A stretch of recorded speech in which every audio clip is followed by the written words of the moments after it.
Hi, everybody, and welcome back to LL Sports TV. Hope you're all doing well. I'm actually recording this video from the confines of my hotel bedroom in Gran Canaria in Spain. I'm out here for a few days vacation, and I was at lunch earlier. Well, actually, it was at dinner, and I was scrolling through my phone, as you tend to do, and I saw the news, which made me almost drop my phone in surprise and shock, where I saw that Anthony Joshua and Jake Paul are finalizing a deal for a fight on Netflix in December in Miami. That's according to sources from the Ring Magazine's Mike Coppinger, who is normally quite a legitimate source of news. So if he is to be believed, then AJ will be taking on Jake Paul in December. Now, this obviously follows the cancellation that Jake Paul had with his fight with Gervonta Davis. He's now found another patsy, and that patsy is AJ. Anthony Joshua, former two-time heavyweight champion of the world. AJ, really? Is that what we're doing now? Come on, bro. Like, you've gone from fighting world champions and top heavyweight contenders to now taking on a social media influencer. I mean, come on, bro. What are we doing here? Like, what are we doing here, man? Like, come on now. I thought you had legitimate ambitions to fight again for a world title. That's what Eddie Hearn and yourself was letting it be known. That's what you told us. You said you had elbow surgery and that you were looking to return to the ring in a meaningful fight before the end of the year, and that you were going to try and fight for another world title in sometime in 2026. So is this what this so-called meaningful fight, is that it? Jake Paul, really? Is that what you're reducing yourself to? Because if it is, I'm so disappointed in AJ that I can, scarcely find words to accurately project my disappointment, because I feel so let down by it, man. I mean, AJ is a guy that I've looked up to since he was an amateur. He's done great things for British boxing and for himself and for boxing in general. He's always been an honourable guy. He's always been somebody that I've looked up to, I've admired. But this, really? Jake Paul? Come on, man. I feel that, and I'm speaking directly to AJ when I say this, I feel like you've sold your soul and your reputation for money. Because let's be honest, other than money, what does this fight really achieve? Because it's not going to prepare you for a world title shot. Fighting Jake Paul, who is a cruiserweight, by the way. Jake Paul is a cruiserweight, Anthony Joshua is a heavyweight. So it's a bit like the Gervonta Davis car crash circus act, when Jake Paul, a cruiserweight, was looking to take on a lightweight in Gervonta Davis. Now he's gone the other way.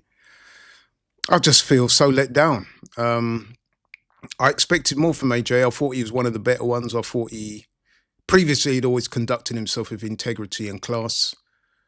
But if this does go ahead like it's been reported, I can only feel a sense of letdown. And I feel that AJ would have sold his soul. Because like I said, other than money, what does this achieve? It's not going to prepare him for a world title fight. It's not going to prepare him for any of the top contenders. He could have got better, much better sparring than he's going to get in a fight with Jake Paul. And I just think he's let himself down badly, man. Not to mention his legions of fans that he has all around the world. I mean, there was talk of him fighting in Africa, which I thought would have been a really good move, given that AJ's of Nigerian heritage. He has a lot of Nigerian fans, African fans, black fans. So to fight in the motherland in Africa, I think that would have been very well received, not just by the people in Nigeria, but across Africa. So had he have taken a fight like that, I would have been all for it. But this, Jake Paul, wow. And what does it say about Jake Paul's influence in boxing? I mean, I'm one of those now. I've got to admit that this guy carries a lot more clout than I previously thought he did. To the point where a lot of people online now are saying that this guy controls boxing. Maybe he does. Because when you see things like this, it's hard to fathom.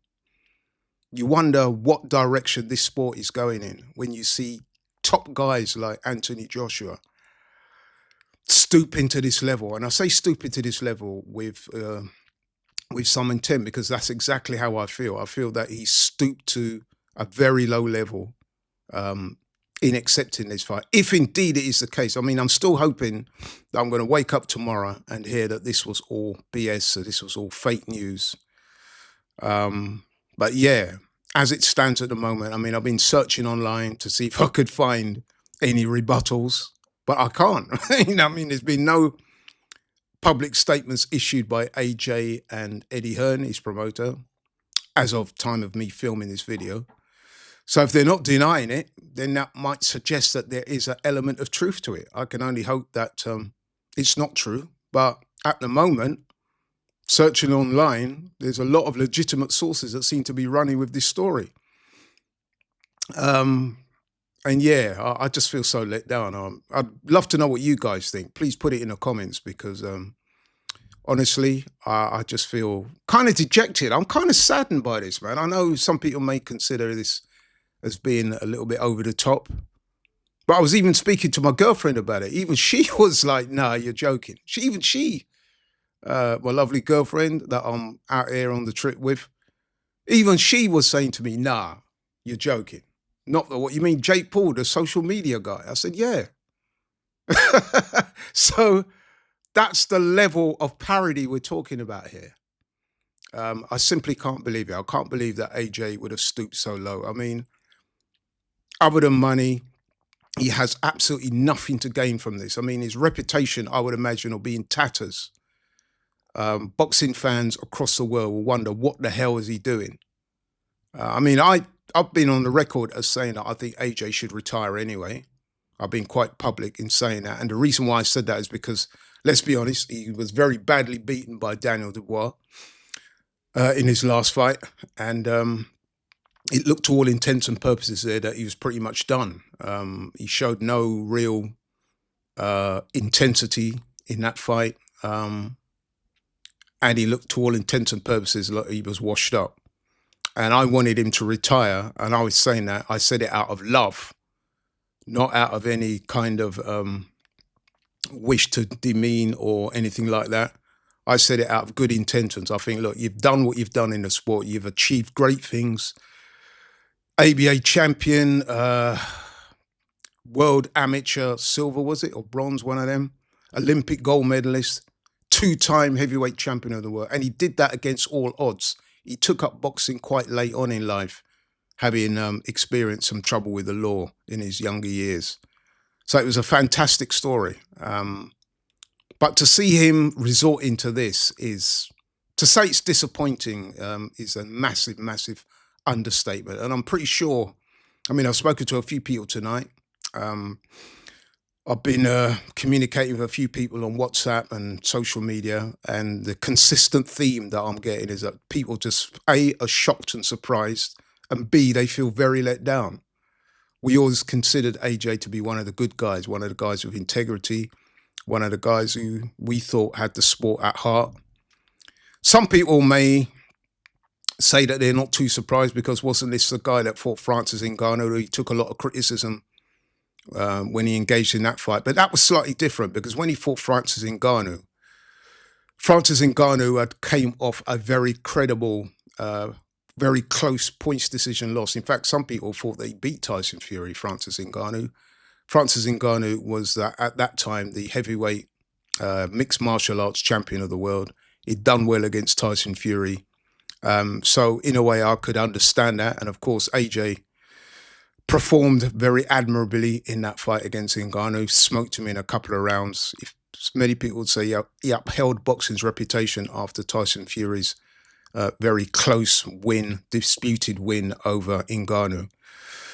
But that was a far cry from this. This is just a cynical cash grab by Jake Paul, and he's roped Anthony Joshua into it. I mean, there have been rumors about these two for some time. I'd always taken the view that it probably wasn't going to happen. It was all talk. In fact, I was of the opinion it was something that Jake Paul and his promoters have put out there just to get clout. But if this is true, then it would appear not. So yeah, in closing, all I can say is that I'm extremely disappointed. I feel very let down. I feel Anthony Joshua is letting himself down as well as boxing. As I keep saying, apart from the obvious financial incentives, I don't see what this does for his career, and I think it's an extremely poor move. Okay, he's going to get very well financial remunerated for it, but hey, the guy's got money anyway, so this is just a bad look all round for me. But that's my view. I'd love to know what you guys think. I've already spoke to some people who feel this is trash.